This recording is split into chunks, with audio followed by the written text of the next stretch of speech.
Hey everybody, welcome to Always Bored Never Boring. Quite recently I added the Dark Souls board game to my collection and it quickly became one of my all-time favourites.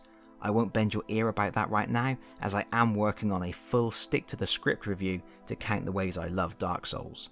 But I did want to put together a quick video to talk about the brand new core sets that Steamforged Games are releasing, which are currently available for pre-order on their website with an expected release date of the 8th of November 2022. One set covers the Tomb of Giants, the other covers the Painted World of Aliamis. Now, when I first heard about the two new core sets, I was pretty excited, and I think a lot of other people were too.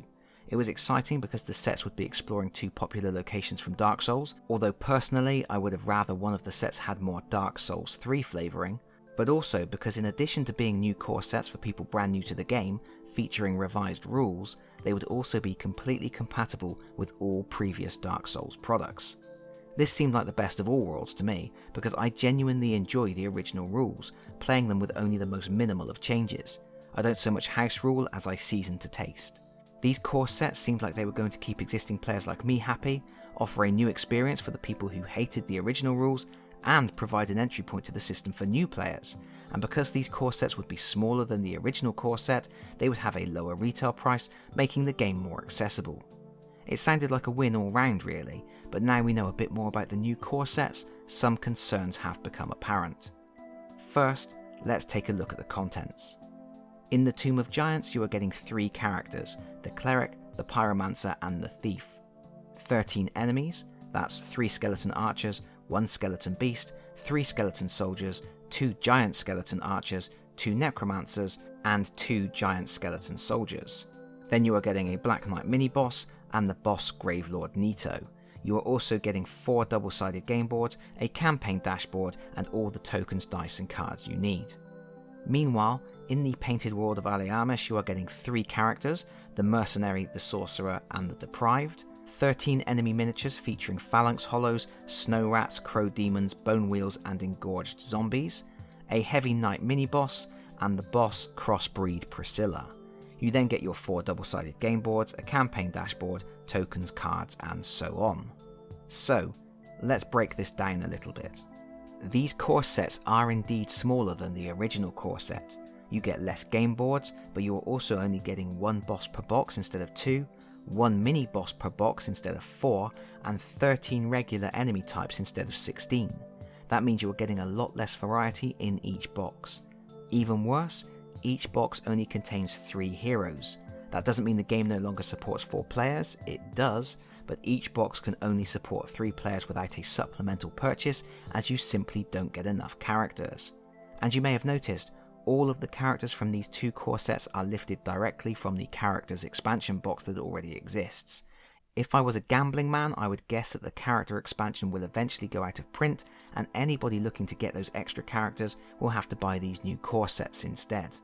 And to be clear, they are the same characters with the same miniatures. You aren't getting alternative poses or anything like that. I doubt starting equipment and upgrades will be different either. Having fewer game boards is also an interesting development. Steamforged Games at this time haven't released much information about the core sets, but they have said the rules, while compatible with the original, are revised based on discussion with the game's fan community. One of the big complaints about the game was that it took a long time to play, so perhaps there are new systems in place that mean you don't have to fight through so many locations, or perhaps they have ditched the game boards that were only for boss battles. They have certainly ditched the bonfire tile, which is no great loss. A much greater loss is the wooden cubes. Originally, all character stats, stamina and damage were tracked on character boards with wooden cubes, but we have now seen an image of the new character boards. They are much smaller, probably redesigned to save space so the game isn't such a table hog, and all item cards are now positioned around the edge of the boards instead of on them. And yes, it appears that all wooden cubes are replaced with cardboard tokens, which kinda sucks. I loved the original character boards. I thought they were clear, easy to read, and sturdy enough so even if you knocked them you didn't mess up the positioning of your trackers. These smaller boards aren't doing it for me, and cardboard tokens instead of wooden cubes feels like a cost-cutting downgrade. One other difference to note with these new core sets is the inclusion of a campaign board for linking games together, and also the mention on the boxes of either 27 or 29 unique encounters. This suggests games may be created based on specific scenarios rather than the randomly generated haul of horrors you get in the original version of the game. Of course, it's hard to tell because, as I mentioned, Steamforged Games aren't being too forthcoming about what the revised rules are going to entail at the moment, or even which fans from the Dark Souls community were involved in them. They have, however, promised a series of blogs talking about how community input shaped the new rules, the full contents of the core sets, how backwards compatibility will work, and how the new rules such as encounters, events, and the campaign system will work. So far they've only published one of these blogs, and it's a bit of a runaround to find it because in other blog posts and on social media they shared a broken link.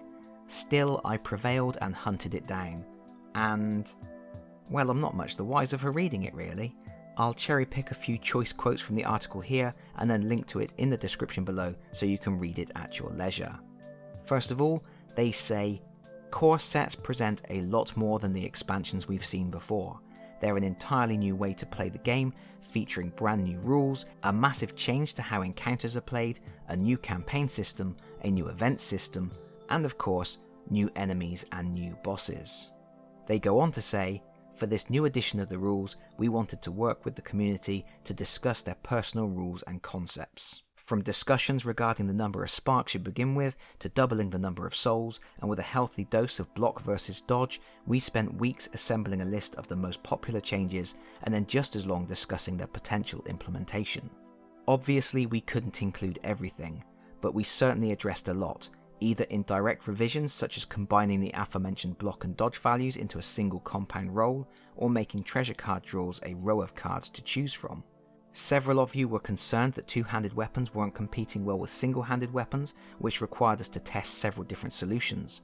Eventually we revised the amount of stamina that characters regenerate at the start of their turn. Speaking of character turns, we also heard players felt they had too much downtime. In response, we introduced additional movement during other players' turns, not only providing extra decision points, but allowing a greater capacity for teamwork.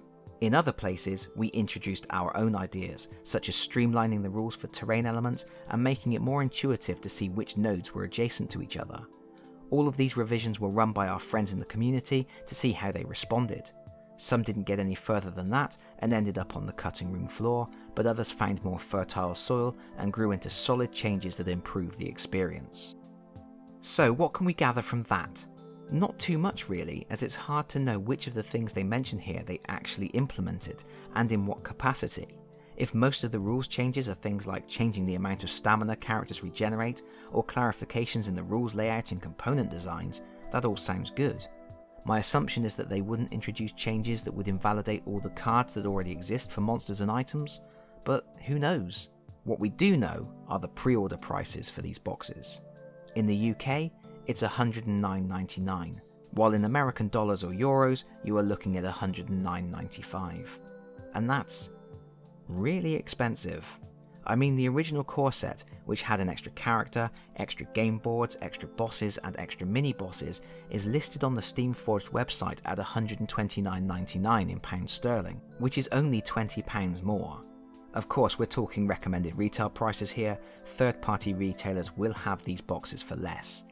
But even so, I have to be honest, at the moment this feels a bit like a missed opportunity. These core sets could have reinvigorated the game, providing more cost-effective ways for people to get involved, but I see cost-cutting exercises like dropping a hero, swapping out wood for card, and reducing the number of enemies and boards without a significant reduction in the cost to match. New players who don't already have extra characters are automatically stuck with a 3-player experience because the 4-player experience is locked behind a paywall, and those of us who already have all the characters have to rebuy content if we want to buy these new sets as expansions. We don't even get new miniature designs for the characters. I don't think this is the end of the world. I already love the game as is anyway, and I'm more than happy to carry on picking up the older expansions I want, like the Explorers and Phantoms packs. Plus, Steamforged will be making the new rules set available online, so I can grab any updates I like. But for me personally, these new core sets are just expensive expansions that I can happily pass on unless I see them going cheap somewhere. I'm just wondering now if they're going to update the original core box to reflect all the changes they are making to the game, or whether they will make the content of that core box available in another way. I'm also interested to know more about this campaign system, as without any real storyline as such, there doesn't seem a lot a campaign can hinge on. But there we go. Let me know in the comments what you think about all this, because that's it from me for now. Thank you so much for listening. If you've enjoyed the video, please consider pressing the like button. If you really enjoyed the video, please consider subscribing if you don't already do so, and hopefully I will see you all again very soon. Bye bye everyone. Bye bye.